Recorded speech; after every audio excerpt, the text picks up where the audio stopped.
আজ শেখ মুজিবুর রহমানের মৃত্যুবার্ষিকী। ২০২৪ সালের আগেও আগস্ট মাসটি ছিল জাতীয় শোকের প্রতীক। বিশেষত আওয়ামী সরকারের আমলে রাষ্ট্রীয়ভাবে এই মাস পালন করা হতো জাতীয় শোক ও শ্রদ্ধার আবহে। কিন্তু সময় বদলেছে। গত বছর শেখ হাসিনার স্বৈরাচারী সরকারের পতনের পর পুরোপুরি পাল্টে গেছে পুরনো আবহ। অনেকের চোখে এই আগস্ট এখন ফ্যাসিস্ট পলায়নের মাস। শোকের জায়গায় আজ সৃষ্টি হয়েছে কেবল ক্ষোভ, বিতর্ক এবং তীব্র সমালোচনার। ধানমন্ডি ৩২, যা আগে বঙ্গবন্ধু স্মৃতি জাদুঘর নামে পরিচিত ছিল, আর আজ তা কেবল শুধুই ধ্বংসাবশেষ। অনেকটা আস্তাকুরের নিদর্শন হিসেবেই যেন দাঁড়িয়ে আছে। ভবনের সামনেই অবস্থিত ধানমন্ডি ৩২ নম্বরের মূল সড়কটি এখন জনসাধারণের জন্য উন্মুক্ত।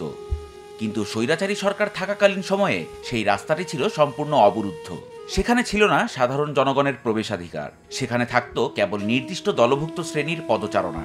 আর আজ সেই বাসভবনের সামনে কেবল ময়লা আবর্জনার স্তূপ। জাতির স্বাধীনতা ও আত্মপরিচয়ের প্রতীক বাড়িটি এখন ধ্বংসের দলিল ও অস্থিরতার এক প্রতিচ্ছবি। জনগণের ক্ষোভ এবং রাজনৈতিক প্রতিক্রিয়ার চিহ্ন হিসেবে ধানমন্ডি ৩২ নম্বর বর্তমানে পরিণত হয়েছে ইতিহাস ধ্বংসের একটি মঞ্চে। বর্তমান প্রজন্মের কাছে ফ্যাসিস্ট বিরোধী প্রতিবাদের এক জ্বলন্ত প্রতীক যেন এই বাড়িটি। কিন্তু কেন এই পরিবর্তন? কিভাবে আমূল বদলে গেল এতদিন ধরে চলে আসা সার্বিক দৃশ্যপট? আর এর পেছনে আওয়ামী লীগের নিজেদের ভূমিকাই বা ছিল কতখানি? চলুন খুঁজে দেখার চেষ্টা করি। দীর্ঘদিন ক্ষমতায় থাকা সরকার জনপ্রিয়তার সাথে সাথে বিরূপ প্রতিক্রিয়ারও জন্ম দেয়। হাসিনার শাসনামলে বিরোধীদের দমন, নির্বাচনী প্রক্রিয়াকে প্রশ্নবিদ্ধ করা, অর্থনৈতিক সংকট, দুর্নীতি দলীয়করণ ছিল অতি স্বাভাবিক। পরবর্তীতে এসব কিছুই ক্ষুব্ধ করেছে সাধারণ মানুষকে। এই ক্ষোভ জনগণের চোখে শেখ পরিবারের প্রতীকী চরিত্র মুজিবকেও ছুঁয়ে দিয়েছে। ছাড় দেয়নি এক বিন্দুও। বারবার ফ্যাসিস্ট হাসিনা তার বাবার নাম দিয়ে চালাতেন অপরাজনীতির ধারা। বিক্রি করতেন শেখ মুজিবের রাজনৈতিক মূল্যবোধ ও স্বজন হারানোর বেদনাকে, যার ফলে এসব থেকে সৃষ্ট জনগণের ক্ষোভ সম্পূর্ণ আপতিত হতো শেখ মুজিবের উপর। অনেক সমালোচকদের দৃষ্টিতে শেখ হাসিনার এসব কুকর্মই শেখ মুজিবকে হত্যা করেছে দ্বিতীয়বারের মতো। দীর্ঘদিন যাবৎ চলে আসছিল আগস্টের শোক সংস্কৃতি ধারাটি। বছরের একটি মাসকে রাষ্ট্রীয়ভাবে শোকের মাস হিসেবে পালনের ধরন, যেটা প্রায় বাধ্যতামূলক ও একপেশে ছিল, যেখানে থাকতো না ভিন্নমত বা সমালোচনার কোনো সুযোগ।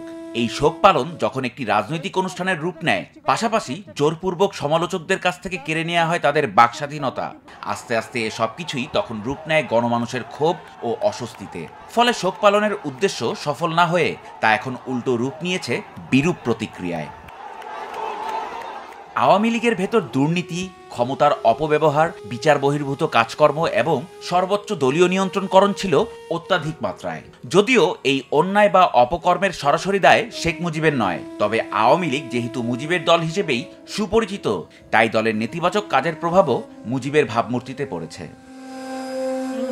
আওয়ামী লীগ ক্ষমতায় থাকাকালীন মুজিবের সমালোচনা ছিল অনেকটাই নিষিদ্ধ। রাজপথ, গণমাধ্যম কিংবা একাডেমিক পরিসরে খোলাখুলি আলোচনা করতেও ছিল অনেক বাধা বিপত্তির। কিন্তু শেখ হাসিনার পতনের পর সেই বাধাও সরে গেছে।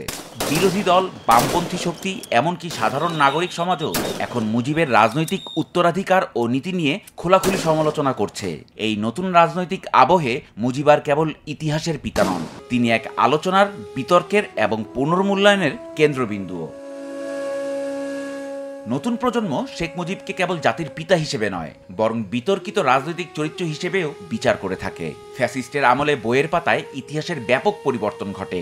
সবখানেই কেবল থাকতো মুজিব বন্দনা। সত্য ঘটনাকে বিকৃত বা পরিবর্তিত করে ছাপানো হতো বইয়ে। আর ছাপানো বইয়ের ভুল ইতিহাস থেকে শিখে মুজিব বন্দনায় মেতে উঠত বর্তমান প্রজন্ম। কিন্তু গত বছর আগস্টে ফ্যাসিস্ট সরকারের পলায়নের পর অন্য সবকিছুর মতো বদলে যায় ভুল ও মিথ্যে ইতিহাসের প্রবাহমান ধারা। ১৯৭২ থেকে ৭৫ সালের বাংলাদেশের তথ্য ও গবেষণা নিয়ে চলছে নবীন প্রজন্মের বিভিন্ন কার্যক্রম। তারা সেখানে জানতে পারছে মুক্তিযুদ্ধের সঠিক ইতিহাস, স্বাধীনতা পরবর্তী মুজিবের একদলীয় শাসন, বাকশাল, মানবাধিকার লঙ্ঘন, দুর্নীতির মতো বিতর্কিত বিষয়গুলোর সঠিক ইতিহাস জানতে পারছে দেশের আপামর জনতা। তাই অনেকেই মুজিবকে একজন ঐতিহাসিক নেতা মানতে পারলেও দেশের একজন নির্বিকল্প মহানায়ক মানতে নারাজ। বাংলাদেশের ইতিহাসে আগস্ট মাস দীর্ঘদিন যাবৎ শোকের স্মৃতি বয়ে নিয়ে বেরিয়েছে, কিন্তু আজকের আগস্ট পরিবর্তিত ও পরিশোধিত।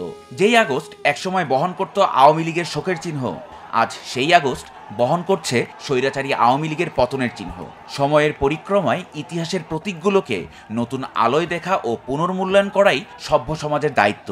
শোক থাকা উচিত, তবে তা যেন সত্য ও বিচারের উপর দাঁড়িয়ে থাকে।